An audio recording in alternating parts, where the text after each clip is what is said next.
धाई धाई रोवा बेटी मम्मी के होया चरा।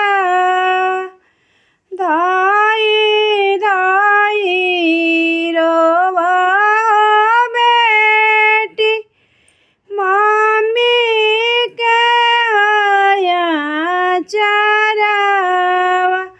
निहुर निहुर रोवा बेटी पापा के हो पायारा।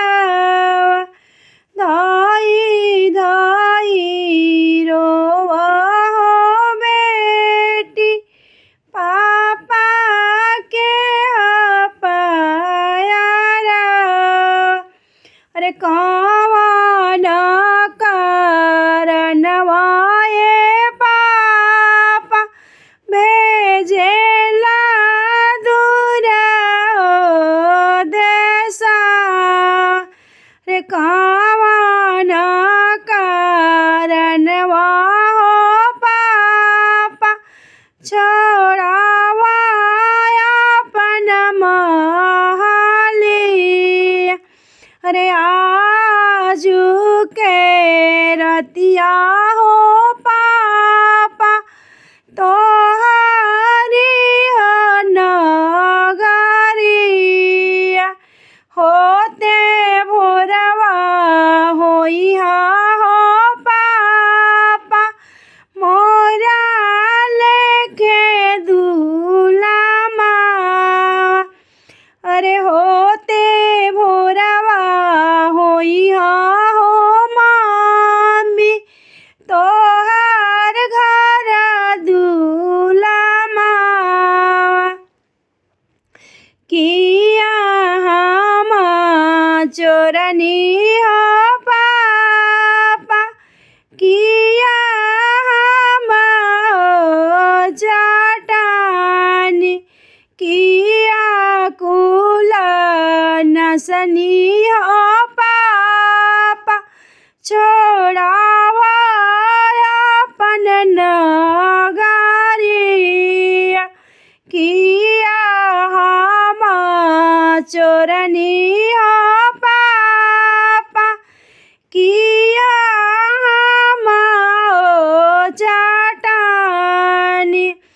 किया कुल नसनी हो पापा छोड़ावा अपन महलिया।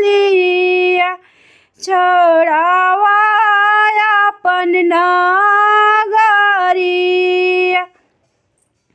नाई तो चोरनी हो बेटी नाही तो चटानी। नाई कुल नसलू हो बेटी कैली कन्या हो दानवा। नाई कुल नसलू हो बेटी करीला कन्या हो दानवा। अरे दुनिया के रीता हो बेटी बिसारी तो के नयना।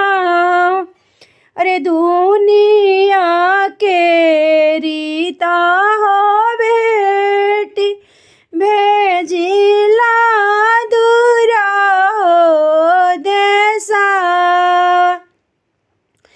अरे धाई धाई रोवा हो बेटी पापा के हो पायारा। अरे धाई धाई रोवा हो बेटी मम्मी के होया चारा। अब दुलाम भइले हो मम्मी तोहारो होया चारा।